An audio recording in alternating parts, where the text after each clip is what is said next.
Welcome to the channel. Today, we're exploring some unbelievable story. Stay tuned and let's dive in.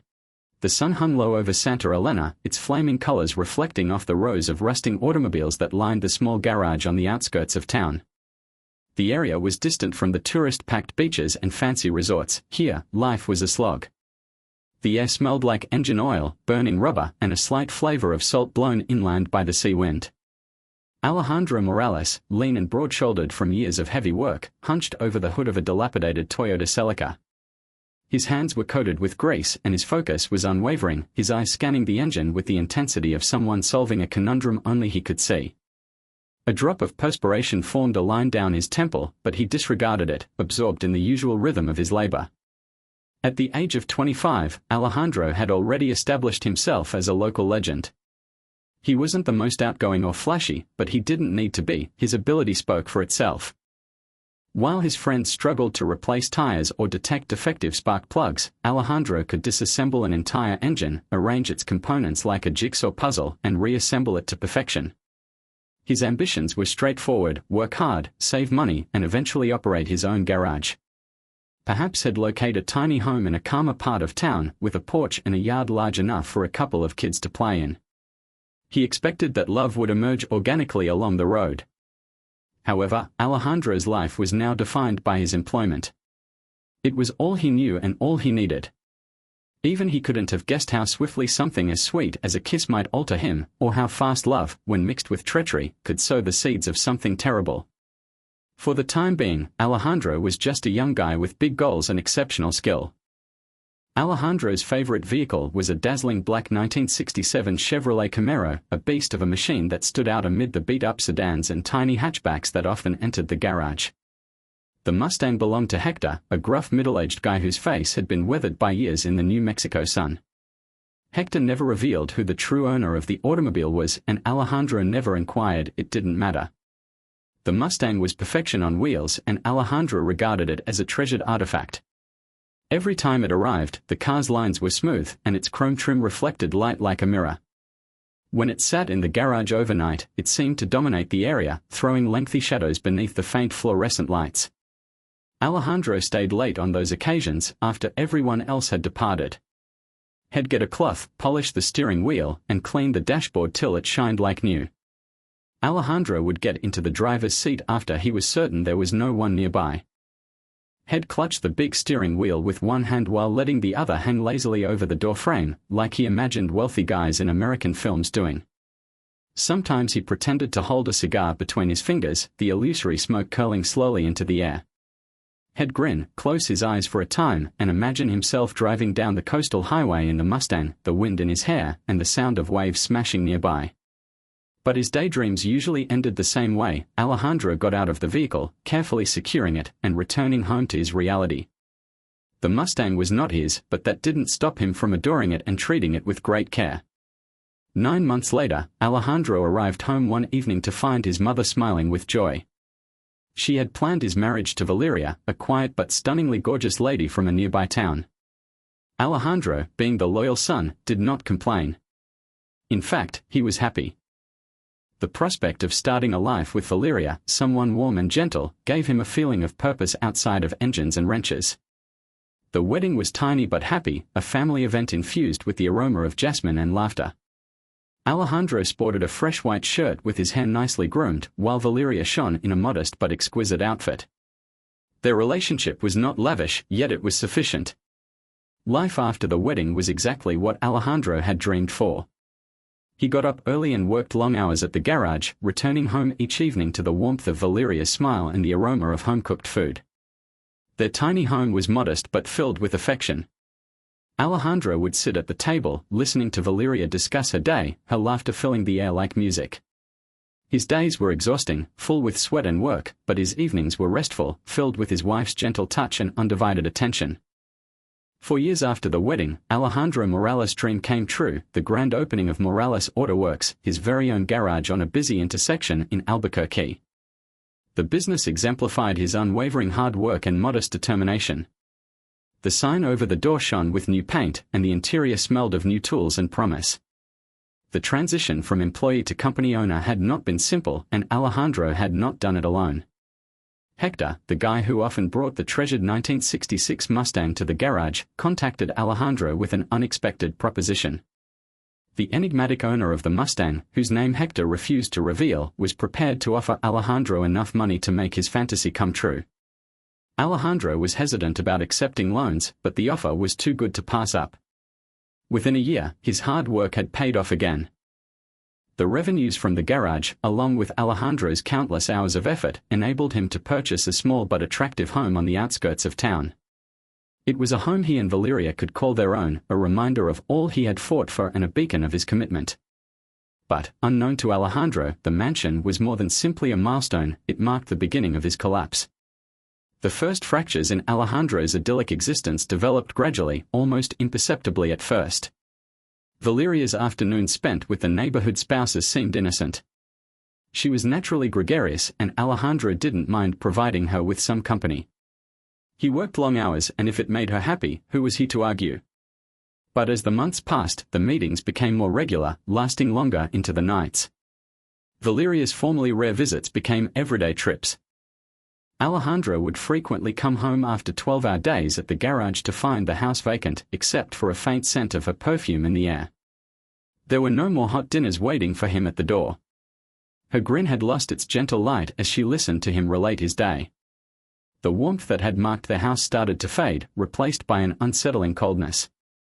Valeria seemed distant and preoccupied at home, her attention drawn to gossip about the neighbors or the newest trends discussed by the ladies she now considered friends. Her excuses or cries of weariness replaced their nights of laughing together and spending peaceful moments over a simple supper. Their previous closeness became a distant memory. Alejandro couldn't recall the last time Valeria touched him in the same manner she had before. When he finally had the nerve to bring up the matter one night, Valeria rejected him with a dismissive sweep of her hand. "You're constantly working, Alejandro," she said bluntly, "and I'm exhausted. We can discuss this later." Alejandro had always imagined a home full of children, their feet pattering over the floor and laughter booming off the walls. But when he mentioned the notion, Valeria's response astounded him. She declined flatly, her tone angry and defensive. "No, Alejandro, not yet," she said firmly. "Why not? We are presently steady. We have the home and garage. What exactly are we waiting for?" he inquired, despair seeping into his voice. She stood with her arms folded and her gaze narrowed. "I'm not ready," she said. "Do you know how pregnancy affects a woman's body?" "Alejandro, I cannot destroy my figure." "Not yet, maybe never." The word struck him like a punch. Valeria's unwillingness to have children did more than simply dash his aspirations, it started to destroy the tiny universe he had fought so hard to create. Alejandro had no clue that, as he spent his days toiling beneath the hoods of automobiles, devoting every ounce of himself into his labor, Valeria had discovered a new rhythm in her life, one that did not include him. The casual meetings with neighborhood women had morphed into something considerably more illicit. The group of ladies, many of whom were frustrated with their marriages, started traveling out to Albuquerque's thriving nightlife. Bars along the strip greeted them with open arms, their laughter mingling with the beat of music and the clinking of glasses. They basked in the attention of strangers, savoring the freedom that came with letting go of the demands of their daily life. Valeria found it exhilarating. After years of being the faithful wife, bound to a guy she hardly knew before their marriage, these evenings out seemed like a release. At first, it was innocent flirting, a break from the tedium of her daily routine. Valeria, on the other hand, grew more involved in the group's hedonistic activities over time. Other men's attention, strangers who found her appealing but did not push for commitments or question her choices, provided her with a pleasure that home no longer did. The more she entered this world, the more she strayed from the peaceful existence Alejandro had created for them. For Alejandro, none of this was apparent. He worked long hours in the garage, oblivious to the looming cloud over his marriage. Valeria remained his everything, the bright spot at the end of each exhausting day. She was the hope he had held on to, the anchor that had kept him grounded after years of hard effort. It didn't matter to Alejandro that their marriage was planned or that he hadn't known her well prior to their wedding. That happened in the past. What mattered was the current moment, and he loved her with all of his being. Alejandro's life was crumbling, and it showed. His once steady hands shook as he worked, and the brightness in his eyes had faded, replaced by a shadow of tiredness and agony. Hector, the familiar driver of the sleek black Mustang, noticed the shift right away. The young technician, who used to hum to himself when fiddling with engines, now labored in quiet, his expression drawn and distant. Hector came at the garage late one evening to pick up his automobile. He discovered Alejandro seated on a stool in the corner, looking at the floor, the tools in his hands forgotten. "What's up with you, kid?" Hector inquired, his gravelly tone shattering the stillness. Alejandro shook his head and forced a faint grin. "Nothing, just tired." Hector was not persuaded. He regarded the young guy for a long time before placing a hand on his shoulder. "Come on," he said. "Let's take a drive." Alejandro hesitated but ultimately consented. Hector led him to the Mustang, which gleamed even in the low light of the garage. Alejandro felt a little sense of relief as he climbed into the passenger seat. He had always adored this automobile, and today it seemed like a haven. They glided through the streets of Albuquerque in tranquility, the city alive with the sounds of nightlife. After a time, Hector pulled over along the shore, where the waves smashed against the cliffs in the background. He went into the glove compartment, took out a cigar, and handed it to Alejandro along with a lighter. Alejandro paused before taking the cigar and smoking it with unsteady hands. The first drag made him cough, but Hector only laughed. "It's not about how you start," he told me, "it's about how you finish." Something about the moment, the peaceful hum of the engine, the aroma of the cigar blending with the salty sea air, and Hector's constant presence, pierced Alejandro's barriers. Before he knew it, the words were spilling out. He told Hector about Valeria, how she had changed, and how distant she had become. He discussed her unwillingness to have children, her frequent excursions, and the nagging feeling that had been eating away at him. Hector listened without interruption, his expression inscrutable.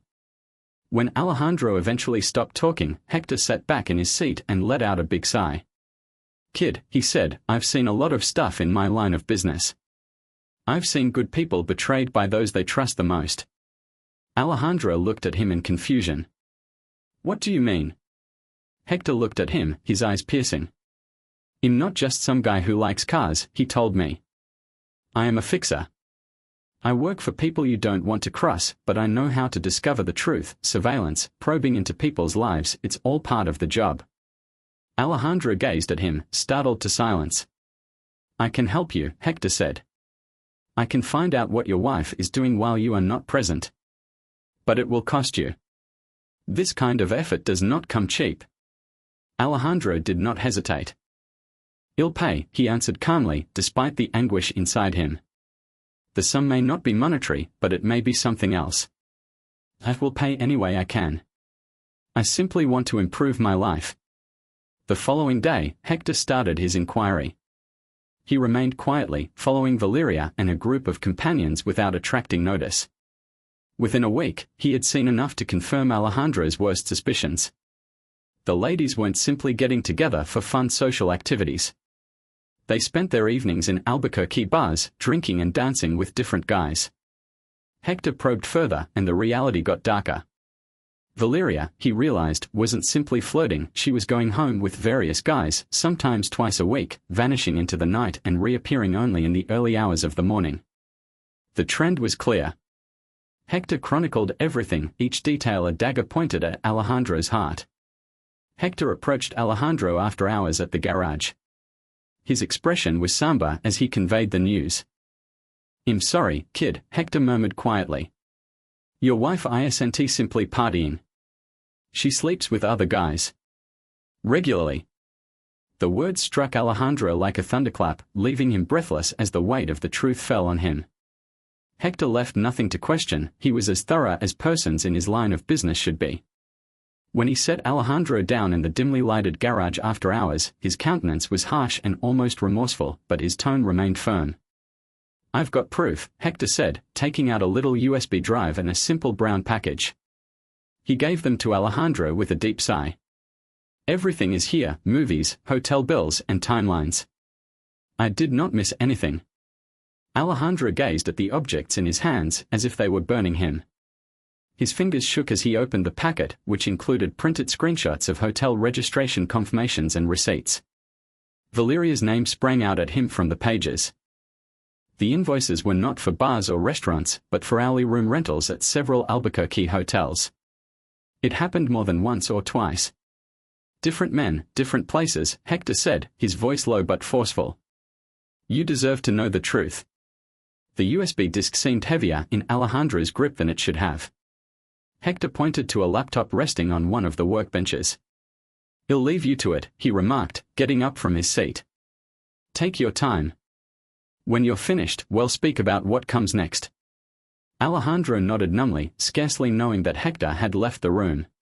He inserted the disk into the laptop, his pulse hammering so hard that it blocked out all other noises. The first video loaded, and there she was, Valeria, smiling and dancing in a busy pub, with a man's arm wrapped around her waist.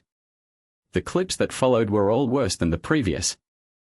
There were blurry images of her entering hotels with other guys, her hands slipping into theirs, her face lighted up with a carefree grin Alejandro hadn't seen in years. The timestamps proved that this was not a one-time error, but rather part of a larger pattern of deception. Alejandro was unable to breathe toward the end. His chest felt like it was caving in, the weight of each discovery crushing harder and harder till he feared he'd burst. He fell back in his chair, gazing at the now blank laptop screen. The films and paperwork repeated in his head like a never-ending nightmare. Valeria wasn't just distant. She was not just weary or miserable. She had been living a parallel life, one that did not include him. Alejandro couldn't get the pictures out of his head, videos of Valeria laughing, hotel bills, each piece of evidence like a weight on his chest, smothering him. His fists grasped the steering wheel as he drove home, the engine's peaceful hum doing nothing to quell the tempest that was rising within him. When he entered the home, he saw Valeria seated in the living room, browsing through a magazine as if nothing had changed. The room seemed colder than normal, with soft lighting that was oppressive and thick with tension in the air. Valeria, Alejandro's voice trembled as he said her name. We need to talk. She looked up from the magazine, her countenance momentarily flashing with surprise, before regaining her calm. What's going on now? She inquired, her tone disdainful. Alejandro's pulse hammered in his chest as he came closer, removing the printed hotel bills from his jacket pocket. You're not even trying to hide it anymore, he continued quietly but steadily. What is this, Valeria? He flung the money onto the coffee table. Valeria hesitated for a time, her gaze moving over the pages. Then she gave a hesitant chuckle. What is this, Alejandro? Are you snooping on me now? This is ridiculous. She stood up, her face contorted in mock perplexity. You've lost your mind if you think, don't lie to me, Alejandro yelled, his voice becoming louder. I understand everything. Hotels, guys, and lies. This is not a misunderstanding. His hands curled into fists, rage rising to the surface.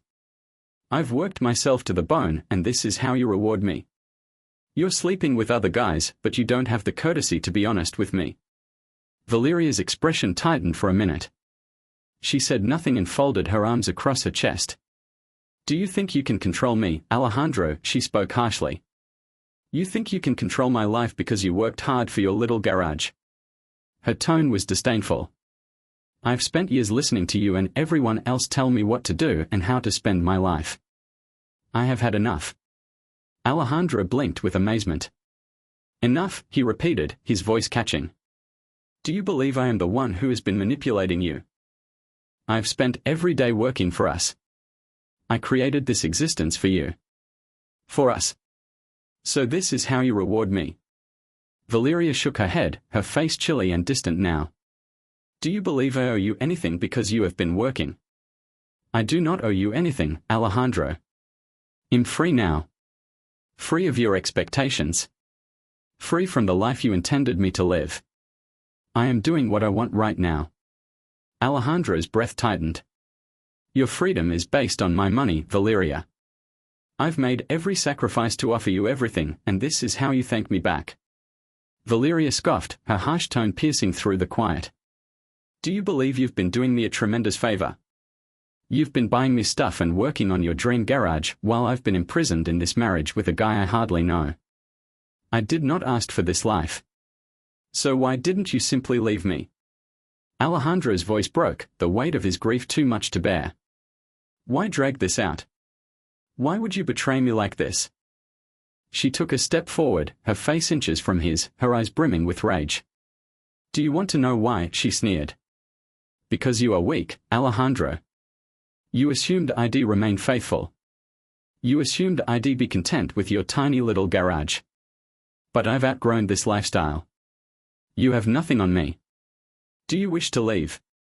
Go ahead. But don't expect me to go down without a fight. Alejandro stood still, his thoughts whirling. The lady he had loved and created a life for had just broken all of his trust and respect for her. But it did not stop there. Camila's voice fell, full with hatred. If you think you're going to take anything from me in a divorce, think again. I'll tear you apart in court. I'll ruin you with a domestic abuse case if that's what it takes. You'll be the one who loses everything, Alejandro, not me. The words struck him harder than any betrayal. They were a direct danger to his dignity, pride, and future. Alejandro turned slowly and softly toward the door. He didn't stop, even though his legs felt like lead. He couldn't remain in this home for another minute. Camila called after him, but he didn't respond. His heart was a fresh wound, and her words pushed the dagger deeper. He went out of the home, the cool air outdoors a welcome respite after the oppressive atmosphere within. As he slammed the door behind him, Alejandro realized his life would never be the same again. Later that evening, when Alejandro headed back home, his mind was muddled with uncertainty and agony. His thoughts were still swirling from the fight with Camila, the sharp words she had hurled at him like knives, and the weight of betrayal sitting in his chest. He had no idea where to go or what to do, but he could not stay away for long. Despite everything, his home, his one safe space, was where he believed he belonged. When he walked inside the home, something seemed odd. The lighting was weak, creating lengthy shadows on the walls. The air was heavy with tension, and he could feel the dread crawling up his spine. He reached toward the living room door, but before he could take another step, a hefty object smashed into him from behind. In an instant, he felt overwhelmed. His body was driven to the ground, his breath taken away as muscular hands seized him. He resisted, but there were too many men, 5 of them bigger and stronger than him. They started kicking and hitting him, their fists falling like hammers on his ribs, face, and chest. Alejandro attempted to fight back, but it was ineffective. His head whirled, and the agony was excruciating.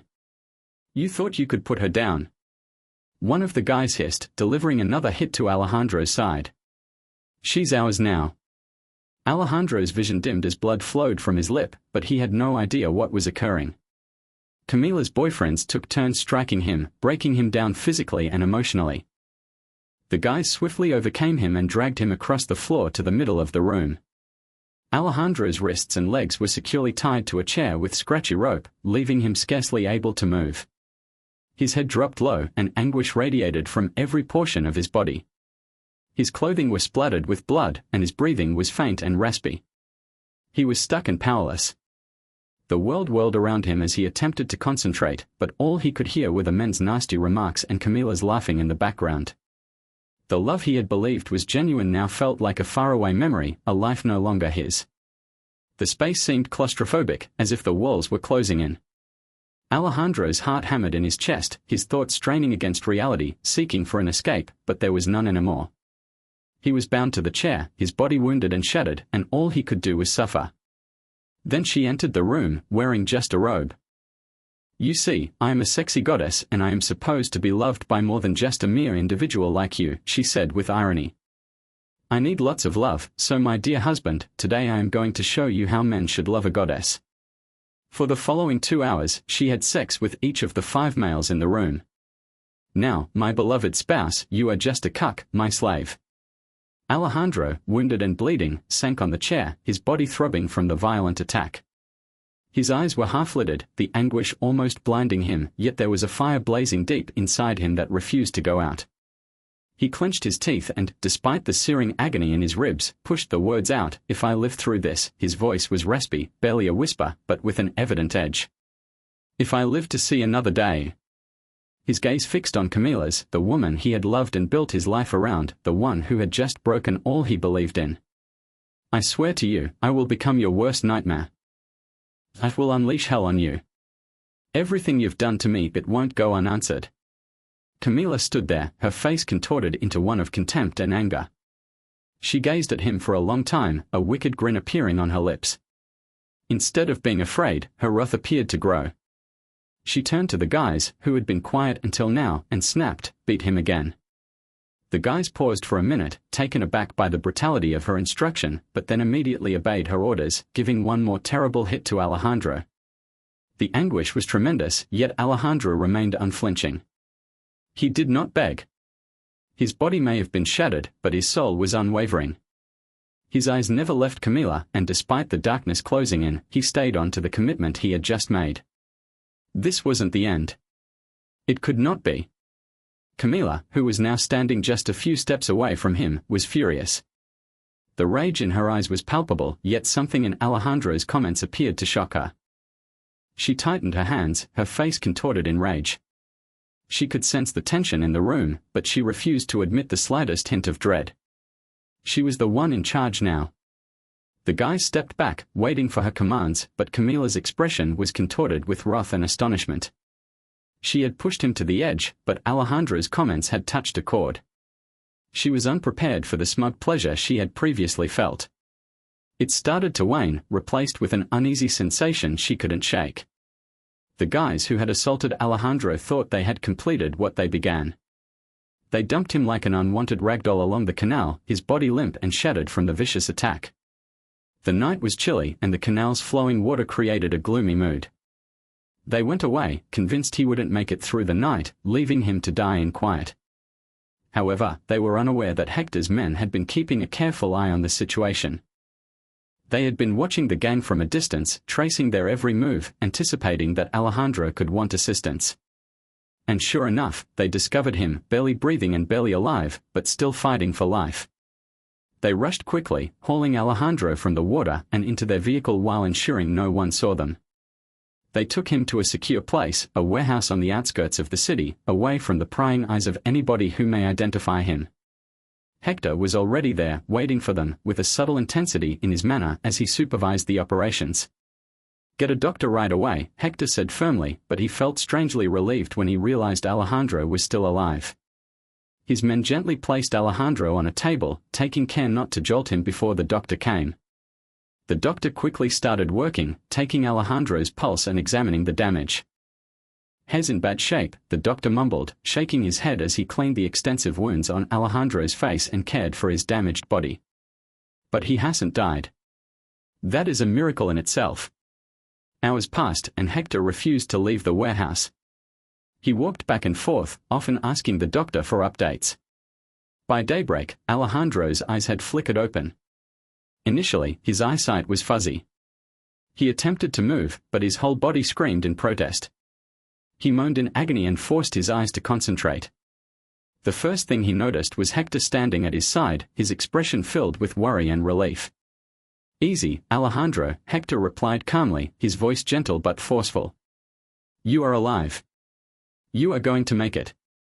Alejandro blinked slowly, perplexed by his ideas. "Oh. Am I still alive?" he muttered softly.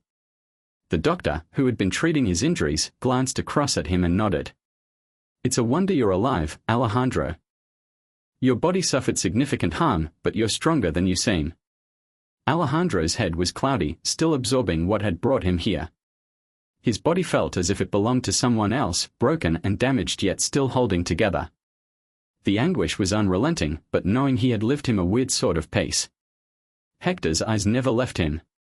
"Camilla. She did it. She let them do this to me," Alejandro mumbled, unable to form the words.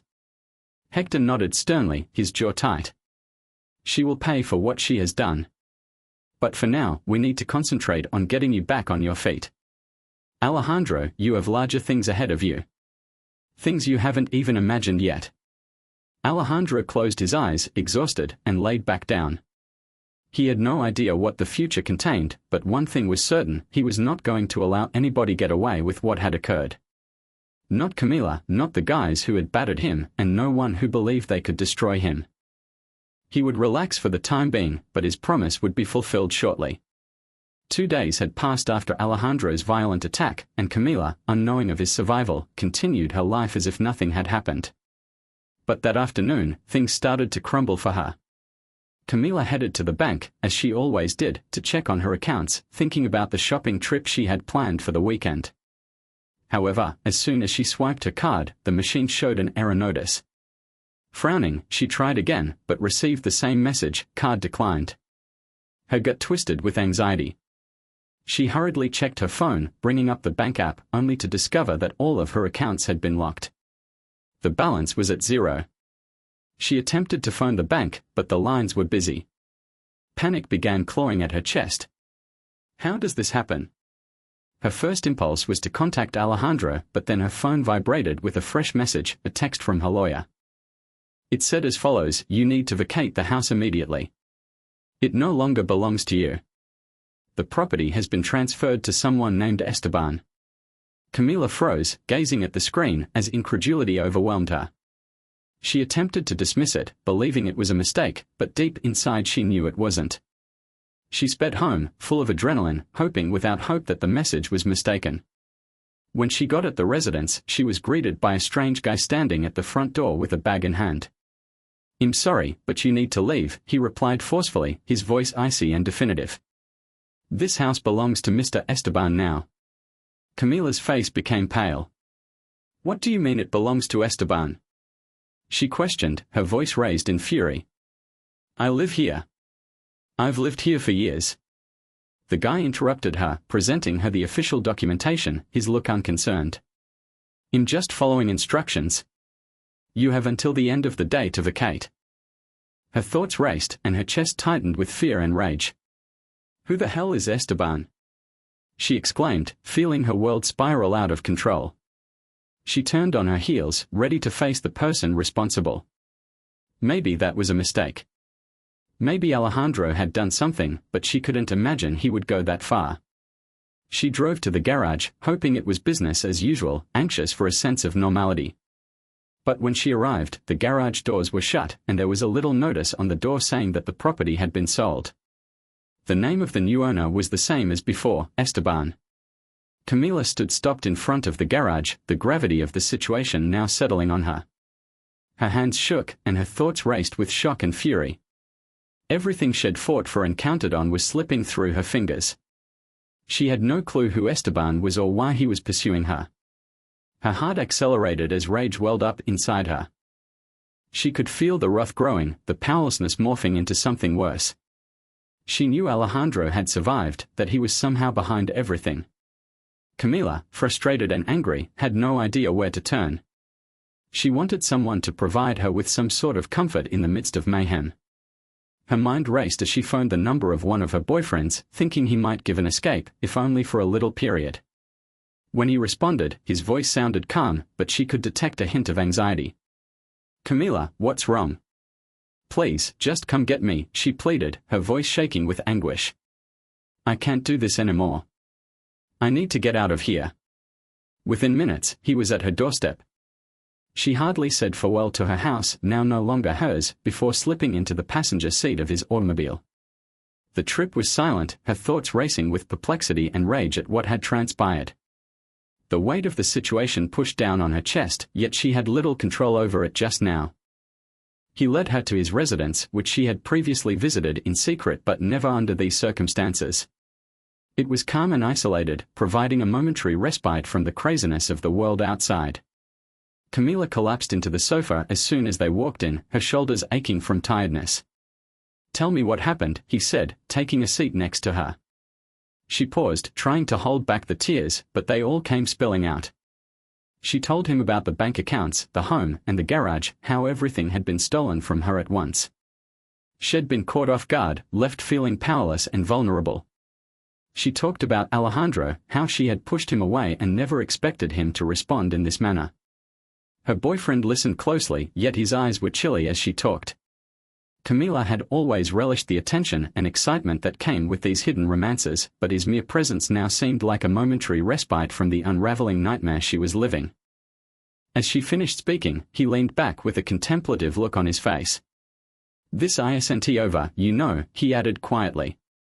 "You won't let it be." Camila caught his eyes, but her thoughts were elsewhere, focused on what Alejandro had done. He was alive. He was outside. And he was using all she owned against her. Her chest erupted with rage once again. "I won't let him get away with this," she said to herself rather than to him. Despite her rage, there was a growing dread in the pit of her stomach. She realized that what was going on now, what she had caused, was far from finished. It wasn't only about her release, it was about something more sinister. Something she had underestimated. 3 weeks had gone since Alejandro's near-death experience, and he had made great physical and mental progress. The warehouse where Hector had brought him had become his haven, a place where he could concentrate exclusively on his survival and the future. Hector, who had taken a keen interest in Alejandro's change, had evolved into more than simply a mentor. He had become a guide into the darkness into which Alejandro had ventured.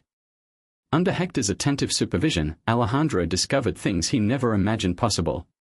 He was taught how to use weapons, including pistols, knives, and machetes. Hector taught him how to clean and maintain them, how to utilize them effectively, and how to move with accuracy. Each lesson was rigorous, difficult, and vital. Hector's training pushed Alejandro past his limitations, transforming him into someone unrecognizable from the guy he once was. It was no longer about mending vehicles or wishing for a family. This was about survival and power. After weeks of rigorous training, Alejandro's physique had gotten leaner and stronger. His thinking was sharper and more concentrated. He had evolved into a formidable force, no longer merely a mechanic or a victim of treachery, but a man willing to seize what was his. Hector then led him to see Esteban, the guy who had supplied him with money for his garage years before, and, unknown to most, was a major role in the criminal underground. Esteban was a crime leader with ties and power across the city. He was the one who had been silently looking after Alejandro, pulling strings behind the scenes to make sure he got the correct opportunity. Now he was ready to put Alejandro's commitment to the test. The meeting was held in a secret, darkly lit room on one of Esteban's several homes. Esteban, a powerful figure, sat behind a massive wood desk, his fingers crossed in front of him as he watched Alejandro.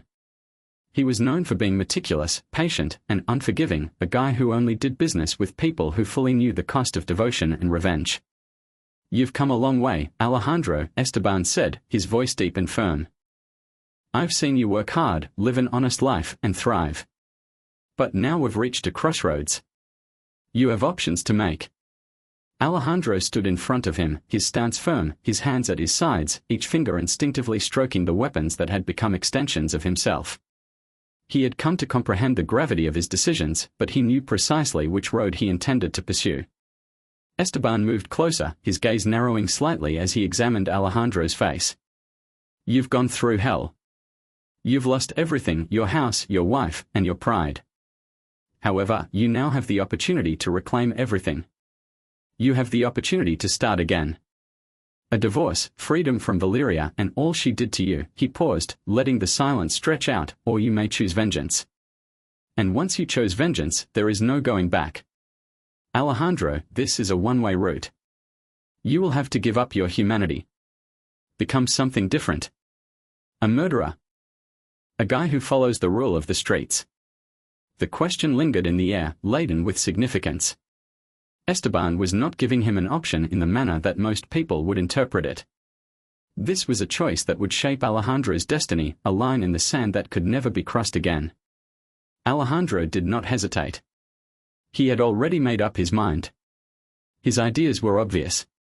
The wrath remained under the surface, and the need for justice, no, vengeance, was greater than anything else. The life he had once imagined was now gone, replaced by something worse. "I've decided," Alejandro said, his voice low but forceful. "I want vengeance. I want her to pay for what she has done. For what she has done to me and my life.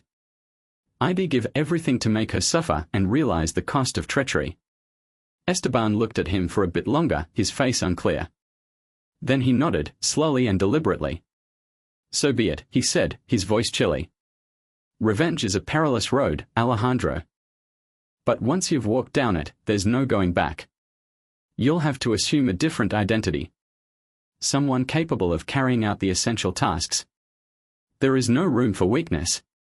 Alejandro's pulse sped in his chest, sending a flood of excitement through his body.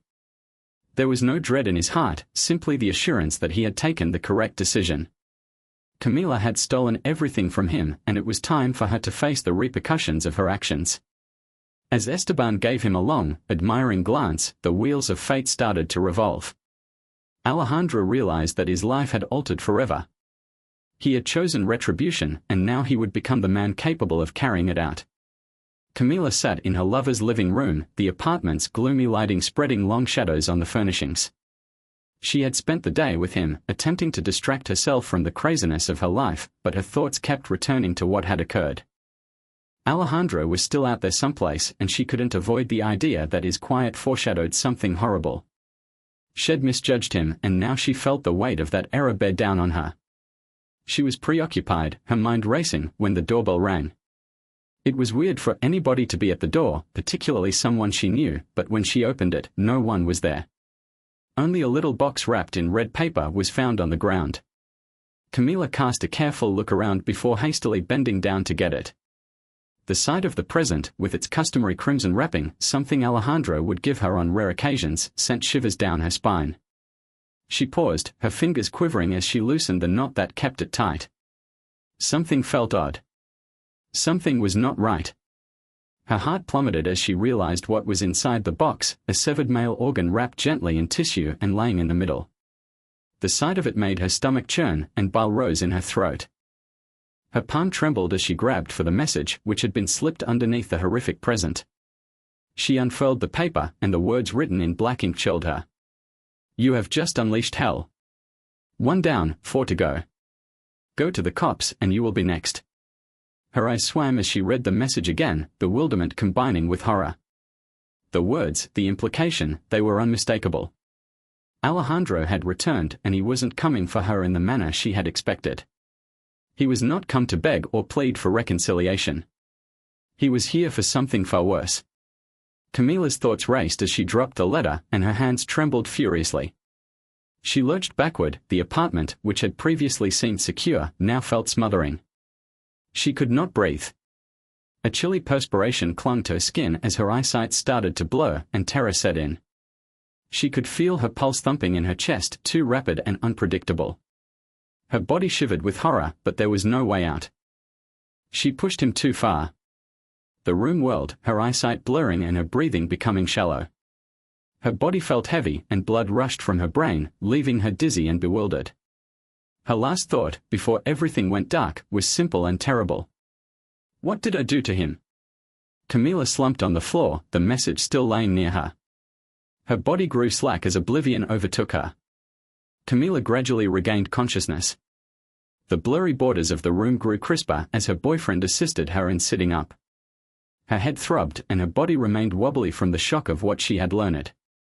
She scarcely recognized her lover's words until he said something that brought her back to reality. "Javier's dead. They found his body outside the city," he whispered, his voice strained and pallid as he crouched beside her. Someone must have been after him too. Camila's heart fell. Javier was a member of their tiny network of lovers, and she had known him for some time. His terrible killing confirmed her greatest worries. Someone was looking for vengeance, and they were now a part of it. Without saying anything, Camila grabbed for the red box placed on the table for her. Her hands trembled as she opened it again, displaying the same hideous trinket and the horrible letter. Her stomach twisted at the sight of it once again, and she felt herself slide into terror. The message was clear, the sender was making this personal.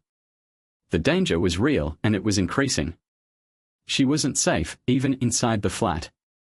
Her boyfriend, glancing at the message, made a snap choice. "We need to leave," he replied, his voice steady but with a tremble. "We can't stay here. If they are willing to do this to Javier, we're next." Camila did not argue. She knew he was correct. She had pushed Alejandro too far, and everything was spinning out of control. She grabbed what she could, and they both raced out of the apartment, getting into the vehicle and drove as fast as they could to get as far away from the city as possible. Their goal was Bala, a tiny town noted for its calm lagoons that was far enough away from the city's turmoil to provide a temporary break. They discovered a tiny, unassuming hotel on the outskirts of town and booked in, hoping for a moment of calm. The location was remote, which was ideal for them to hide for a time. However, the quiet was short-lived. That evening, when as darkness fell and the air thickened with the quiet of the little town, a knock resonated on their hotel door. Camila froze, her heart pounding. Her boyfriend rose up immediately and approached the door, gazing through the peephole. There was another box on the ground in front of their door. The sight of it made Camila's stomach plummet. She wasn't prepared for whatever it contained, but she couldn't deny the dread that had settled in her chest. Her boyfriend carefully opened the door, picked up the package, and carried it inside. Camila's hands shook, and she couldn't look as he opened it. What was inside was even more horrible than before, 6 testicles wrapped in black fabric. Her eyes widened with fear. The most painful portion, however, was the accompanying message. She read loudly, her voice wavering from dread. "For your necklace. You may flee to the end of the globe, but I will always be there." The last lines resonated in the tiny hotel room, a chilly shiver permeating the air. Camila glanced at the letter, the message unmistakable. No matter how far they fled or where they went, they could never escape. "I'll always be there." It was a disturbing promise that ricocheted louder in Camila's thoughts with each passing second. Alejandro had evolved into something much more deadly, persistent, and ubiquitous than merely chasing her. Her boyfriend clutched her shoulders, his face blanched with awareness. "We need to leave now," he whispered, scared. But Camila realized it was too late. They couldn't flee what they'd unleashed. Camila had spent the last 3 days locked inside the motel room, her mind spiraling into a constant state of paranoia and fear. The walls, once a semblance of safety, now felt like a cage. She couldn't sleep, eat, or even look out the window without expecting to see someone watching her. The weight of the news about Javier, Fernando, and Mateo had crushed her resolve, their brutal deaths a grim reminder of the darkness that was closing in around her. Santiago had been on edge as well, constantly pacing the small room or checking his phone for any updates. He hadn't said much about the killings, but the air between them was thick with unspoken dread. On the 4th day, Santiago left the room to get some food, something simple to keep them going, but he hadn't returned for hours. Camila attempted to divert herself, but the clock seemed to mock her with each passing minute. The quiet in the room was uncomfortable, and she found herself pacing back and forth, her hands quivering with dread. She couldn't shake the nagging feeling that something had happened to him. 3 hours later, Camila couldn't sit still. Panic gripped her chest, and she knew something was wrong. Her instincts, now finely tuned to the danger surrounding her, screamed that Santiago had been kidnapped, or worse. She couldn't wait any longer, she had to find him. She grabbed the car keys and rushed out of the motel room without thinking clearly. The hot air slapped her face as she stepped outside, but she barely noticed because her thoughts were consumed with finding Santiago and making sure he was okay. She jumped into the car and drove off, her hands tight on the wheel as her heart pounded in her chest. The desert landscape stretched out before her, dusty and empty, the streets becoming more desolate as she ventured further from the city. She wasn't sure where she was going, but her mind kept drawing her to the vast expanse of the Sonoran Desert, which felt both terrifying and comforting in its emptiness, a place where one could get lost and never be found. It was as if her desperation had led her to this barren, unfeeling place where she could bury herself in the quiet and escape the torment. Camila's thoughts were racing, and the silence in the car was almost deafening. She could feel the weight of everything pressing down on her, Alejandro's vengeance, the lives lost, the constant fear, and it was suffocating. With each mile she drove, she felt more detached from the world she knew. The city was far behind her now, the lights fading into the dust, and ahead lay the vast, open desert. As she drove deeper into the Sonoran Desert, her mind couldn't shake the feeling that she was running from something much bigger than herself, something she could never outrun. She pushed the car further, her eyes now focused on the endless road, unsure if it was a road to salvation or one that would lead her deeper into the nightmare she had unleashed. Camila's heart raced as she stumbled through the endless desert, her body pushing beyond its limits. She had been walking for over 2 hours now, each step dragging her further into exhaustion. The oppressive heat was suffocating, and her parched throat burned with thirst. Her legs were giving way beneath her as the sun bore down relentlessly. Every part of her screamed for rest, but there was no time. She had to keep moving. Her thoughts were fragmented, her mind a blue. The desert stretched out before her, an unforgiving landscape that seemed to go on forever. With each step, she felt more disconnected from the world she had once known. She could hear her breathing, harsh and labored, as the weight of the last few days crushed down on her. Then, in her delirium, she thought she saw a shimmer on the horizon. A mirage, perhaps, but it called to her, water. She didn't care if it was real or not, her feet moved before her mind could catch up. But as she approached it, her hands gripped at the empty air. It was an illusion. The mirage dissipated, leaving her with nothing but a harsh reminder of her desperation. She fell to the ground, gasping for oxygen, tears stinging her eyes as the heat came down on her. Camilla's mind was slipping further, and her body was on the verge of collapsing, when, almost miraculously, she saw another figure through the haze, a black SUV in the distance, its silhouette cutting through the shimmering air.